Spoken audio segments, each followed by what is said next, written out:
Minisita wa Kampala, Beti Kamya, omutima guswera gumwewanise ng'eyabuulira ow'olugambo. Minisita agamba azaafuna ebibaluwa ebimutiisatiisa. Kuba na joininga government, abantu badde banteeka ku lukalala. Abalala boogera ne ku radio ng'obawulira. Kakati gundi awedde, kakati Beti Kamya yaddako. Tubawulira, nange nabawulirako. Kati ne ku social media ono, kakati gundi nga bwagenze, kakati Beti Kamya, kakati Kamya wabula agamba nti talina kyakukola kubanga buli muntu aliko ekiseera kye. Oweekitiibwa Nnyombi yafudde, kitange yafa, omwami wange yafa.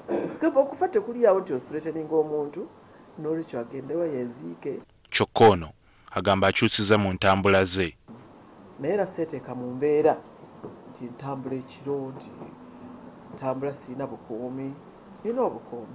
Poliisi naye etegezeza nga bwewaliwo abantu abeeyisa aba People's Agents abasuula ebibaluwa ebitiisatiisa abasuubuzi. Waliwo abantu abatandise okusindika obubaka n'okubaweereza amabaluwa, nga amabaluwa bino batiisatiisa abasuubuzi.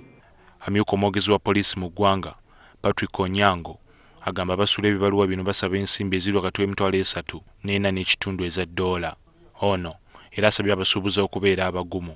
Naye twagala kukubiriza abasuubuzi nti babeere bakakamu kubanga poliisi etandise okunoonyereza. Wabula aliko n'amagezi g'abawadde. Bayinza okuteekawo cameras gye bakolera, bayinza okubeera ne ba escorts n'embwa ezikuuma awaka. Poliisi egamba yakakwata abantu babiri ku nsonga eno.